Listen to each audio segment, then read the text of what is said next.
Are you using data to help you run your short-term rental company? If you're not using data, then pay attention to this video because I'm going to go over why it's extremely important that you use data to run your short-term rental company. Welcome, my beautiful people. Fernando David here. And on this video, we're going to go over some key markers, or what I refer to as benchmarks, to help you navigate, help you predict, help you grow, help you scale your short-term rental company. One thing that you really need to understand and keep in mind, we live in the information age, and data is available for us to take advantage of. It's not like it was 15, 20 years ago, or even further than that, where most companies were just really playing by their gut, or just at best taking educated guess, and at worst winging it. And that's what you're doing if you're not using data to run your company, right? There's three major companies that I use, and you can use one or all three, it doesn't matter. But the key is that you need to draw data from a reliable source. The three companies that I use, one is called Key Data. The other one is pretty famous. Most of you probably already heard of them, and that's AirDNA. And then the last one is PriceLab. Now, each one serves its purpose, but in my opinion, you really need all three so that you can really analyze and study the market. And again, I've said this before, if you're in this business, God damn it, be the best at it, right? Do your best to be the expert, to be a master of your craft, right? Especially if you're going to do this and you're going to manage other people's properties. Because if you're only managing yours, then that's on you, bro, right? But if you're going to say that you are a short-term rental expert and you're going to manage someone else's property, God damn it, you better be freaking really good. And without data, it's impossible for you to be the best. So again, those three companies are three companies that I use. Now, I'm going to give you 5 benchmarks that you really, because these 5 benchmarks are what I refer to as the magic sauce, and they're really simple, they're really common to use, but these are what I use to make sure that my listing is either performing at market value or hopefully outperforming the market, right? So the first benchmark that I like to talk about is I like to compare apples to apples. And here's what I mean by that. I have a large portfolio of properties, and each property is unique, but I want to compare each property to a comparable, right? So just like if you're in real estate and you're a real estate agent and you're going to sell a property and you're going to put it on the market, one of the things you're going to do is you're going to do a market analysis, a comparison with what's out there, so you can know what similar properties sold for. The same thing applies to short-term rentals. I want to know what a 3-2, 2-bath house with a pool in my market, how it's currently performing. And what I like to do is I like to go on AirDNA, for example, as well as PriceLab, and I want to see what 3-2s are demanding in a specific neighborhood, right? And let's say, for example, my 3-2 has been on the market, because time on the market matters, right? I have a 3-2 with a pool that's been on the market for a year and a half, and it's currently rated a 4.7. Now, I want to go on there and see other properties that have been on the market for a year and a half, are similar in terms of statistics as my property, or characteristics, meaning are similar in terms of characteristics. And I want to see what the rating is and what type of revenue they're bringing in. So for example, if their rating is a 4.9 and they're bringing in $60,000 a year, but my property is a 4.7 and I'm bringing in, let's say, $50,000 a year. Now I want to know what why that property is doing better. And I can use that data to improve. Now, one thing that I don't get hung up on is the following. I don't get hung up on so much the rating as much as I do on the revenue. Because I can have a property that's 4.7, that other property can be a 5.0, but if I'm bringing in 67,000 and they're bringing in 65, I don't care. I don't care. Because for me, at the end of the day, the bottom number or the revenue is what really matters. Here comes the money. Here we go. But if everything's equal, if they're bringing in 67 and I'm bringing 67, but they have a 4.7 and I have a 4.5, then I want to know why, right? Those are the markers that I'm looking at. So that's the first benchmark that I look for and that you should be looking for. But the only way you're going to do that is by having data points, by having a company provide you that information so that you can compare and contrast. The next thing that I'm going to compare and contrast is amenities, right? I want to know what high revenue producing properties, what amenities they have. So in addition to that, I want to know what amenities matter. I'm going to give you an example. And this is one that I've been beating the drum forever. And I'm going to actually give you numbers here. And that is pets.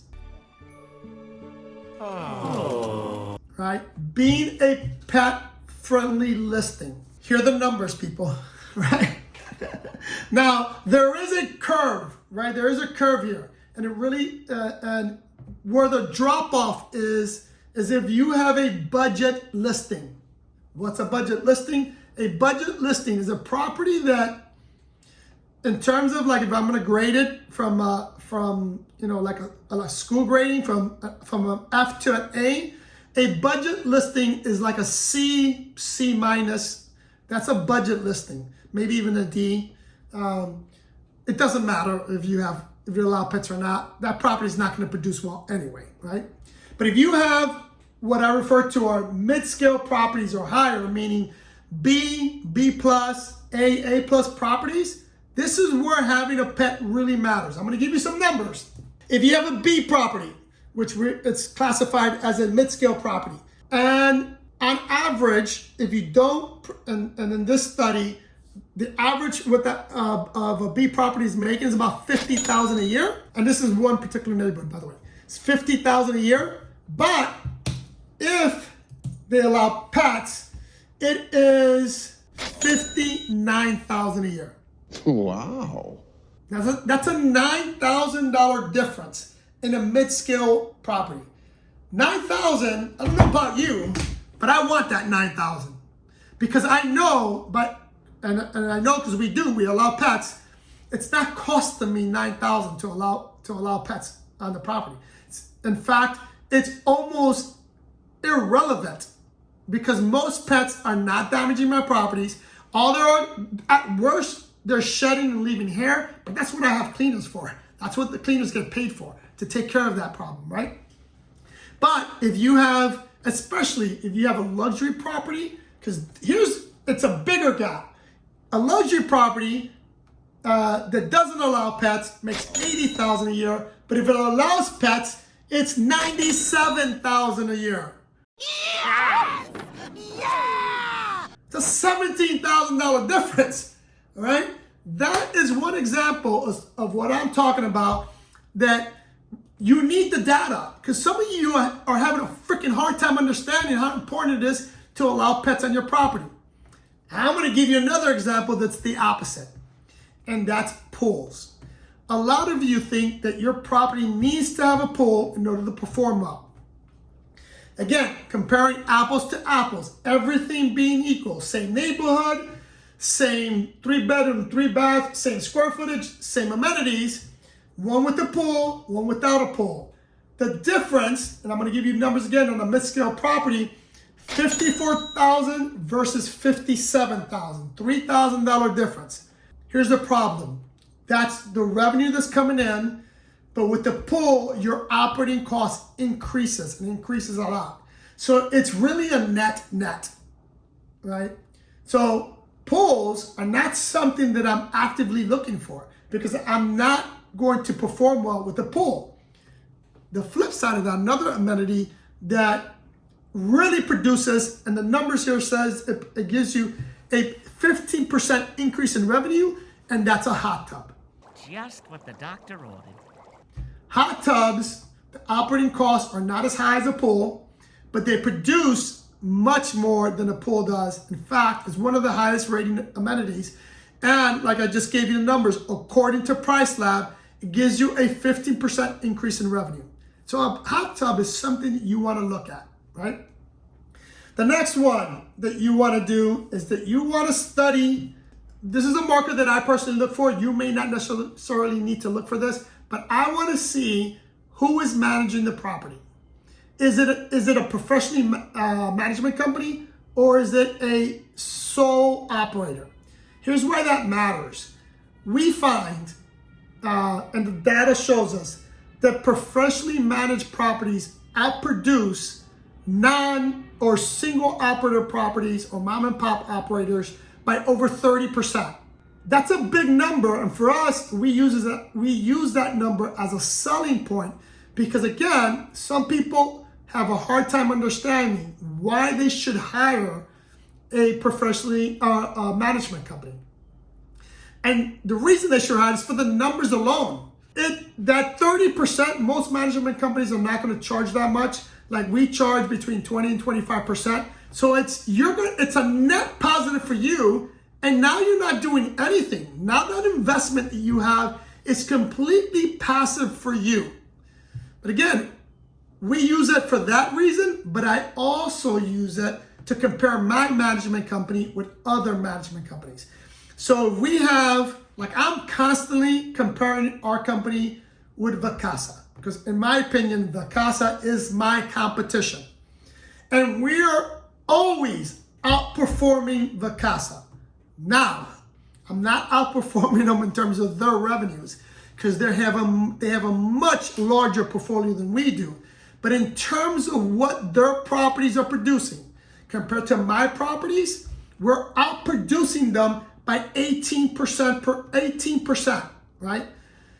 So as long as I'm outproducing Vacasa, I'm good to go, right? But that's why I compare other professionally managed properties to our properties. The next one is seasonal trends. I want to compare and I want to know which month are going to be my low producing months. Now, it's consistent most of the time. This year was a little bit off in comparison to other years, but I can tell you right off the bat, for example, July is my highest producing month. September is my lowest producing month. So why is that important? Because I want to know where to put my time and effort, number one, and more importantly, where I'm going to put my money, my marketing money in. I'm not going to spend a lot of money marketing in July because I know July is going to do very well regardless. But I need to pay special attention to September. I need to spend more marketing dollars in September. I need to make sure that we have our email campaigns to retarget our past guests on overdrive for September. That's why that matters. You need to know that. You need to know where are your blind spots, where are your deficits, which months are low producing, so that you can really target those months and really put an emphasis on those months so you can make sure you're earning more money. The last one, I am always dumbfounded when I speak to other short-term rental operators and I realize that they have no freaking clue on the market. Now, part of that reason is because let's be honest, in the last couple of years, you didn't have to be good to perform well. You didn't have to have any skills to perform well. You just had to have a property, you put it on Airbnb, and it was going to produce, right? Because the market was that good. Unfortunately, and if you've been following this channel, I put on plenty of data, it is not the same today. There's so much competition today. In order to stand out, you need to stand out, right? You need to be a master of your craft. Listen, I get we all can't be Michael Jordan, but God damn it, we all should strive to be Michael Jordan. We all should strive to be Tom Brady, right? We all should strive to be the best at our job, especially, and I said it before, especially if you're going to do this, if you're going to manage other people's properties. If you're going to manage other people's properties, come on, man. You're doing them a disservice, and in turn, yourself a disservice if you're not a master. If you don't look at data and understand what the data's telling you. All right, my beautiful people. I hope this information was useful. If it was, hit the like button. Subscribe to this channel. Follow me on Instagram. I love you guys, and I'll see you in the next one.